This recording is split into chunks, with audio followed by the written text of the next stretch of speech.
បាទជំរាបសួរបងប្អូនបាទសម្រាប់បងប្អូនដែលមានតម្រូវការជាមួយនឹងពុំផលិតឥដ្ឋណាបងប្អូនណាបាទពុំផលិតឥដ្ឋស៊ីម៉ងបងប្អូនបាទបងប្អូនអាចងាកមើលបានជាមួយនឹងຂະຫນាតពុំនេះមាន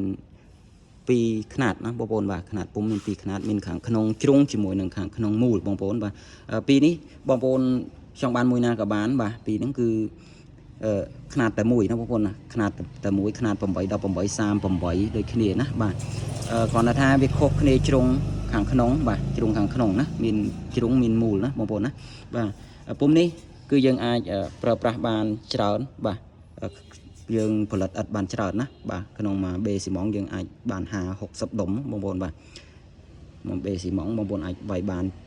ចន្លោះហ្នឹងបងប្អូនចន្លោះហ្នឹងបងប្អូនចង់បានឥដ្ឋទៅរៀបជារបងឬក៏ជាកន្លែងចិញ្ចឹមត្រីចិញ្ចឹមកង្កែបអីផ្សេងបាទឬក៏បងប្អូនចង់រៀបជា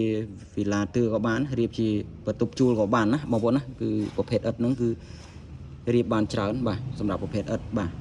សម្រាប់បងប្អូនដែលចង់សាកល្បងប្រើប្រាស់ជាមួយនឹងប្រភេទពុំបងប្អូនអាចសាកសួរមកបានណាបាទមុននឹងបងប្អូនបើកអាជីវកម្មផលិតឥដ្ឋជាមួយនឹងຂະຫນាតម៉ាស៊ីនធំបងប្អូនអាចប្រើជាមួយនឹងពុំដៃនេះសិនក៏បានឬក៏បងប្អូនអាចប្រើជាមួយនឹងຂະຫນាត4ដុំ5ដុំ6ដុំ7ដុំ8ដុំណាបាទតាមប្រភេទម៉ាស៊ីនបងប្អូនបាទពុំនេះគឺយើងសិតតែជំរើសចេញពីជាងបាទតម្លើងឲ្យថ្មីនៅថ្មីតែម្ដងណាបងប្អូនណាបាទសម្រាប់បងប្អូនដែលមានតម្រូវការចង់ផលិតឥដ្ឋបងប្អូនអាចសាកសួរមកបានជាមួយនឹងខ្ញុំបាទនឹងបង្ហាញជាមួយនឹងពុំជូនបងប្អូនបាទក្នុងការប្រើប្រាស់ក្នុងការផលិតតើយើងផលិតបានប្រមាណបាទពុំនេះគឺ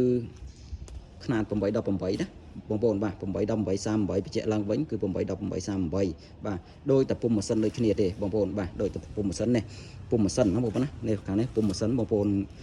ខាងនេះគឺចេញម្ដងបាន6ដុំបាទ6ដុំចេញពុំម៉ាស៊ីនគឺយើងប្រើប្រាស់ជាមួយនឹងម៉ូទ័រប្រើប្រាស់ជាមួយនឹងភ្លើង3ហ្វាបងប្អូនប្រើប្រាស់ជាមួយនឹងភ្លើង3ហ្វាក៏ប៉ុន្តែបើបងប្អូនអត់មានភ្លើងបងប្អូនអាចងាកមកមើលបានជាមួយនឹងពុំដៃណាផលិតដៃអត់មានប្រើប្រាស់ជាមួយនឹងភ្លើងអត់មានប្រើប្រាស់ជាមួយនឹងម៉ូទ័រទេបាទសម្រាប់ពុំនេះបាទចេញម្ដង2ដុំដូចគ្នាហើយគុណភាពក៏ប្រហាក់ប្រហែលគ្នាដូចគ្នាណាបងប្អូនណាបាទប្រហាក់ប្រហែលគ្នាដូចគ្នាបងប្អូនប្រភេទពុំនេះគឺបងប្អូនអាចវាយបានចន្លោះពី50ដុំទៅ60ដុំដែរតាមតំបន់ខ្លះបងប្អូនអាចវាយបានច្រើនតំបន់ខ្លះក៏វាយបានតិចអញ្ចឹងណាបងប្អូនបាទសម្រាប់បងប្អូនដែលមានតម្រូវការបងប្អូនអាចទាក់ទងមកបានតាមរយៈលេខទូរស័ព្ទដែលមាន3ប្រព័ន្ធបាទប្រព័ន្ធទី1 012 406 456ប្រព័ន្ធទី2 016 406 456បាទប្រព័ន្ធទី3 071 206 66789ណាបងប្អូនណាបាទសម្រាប់ពុំនេះបងប្អូននៅតាមខេត្តក៏អាចកម្មងបានគឺខាងបងប្អូនធ្វើការរៀបចំជូន25ខេត្តក្រុងតែម្ដងណាបងប្អូនណាបាទ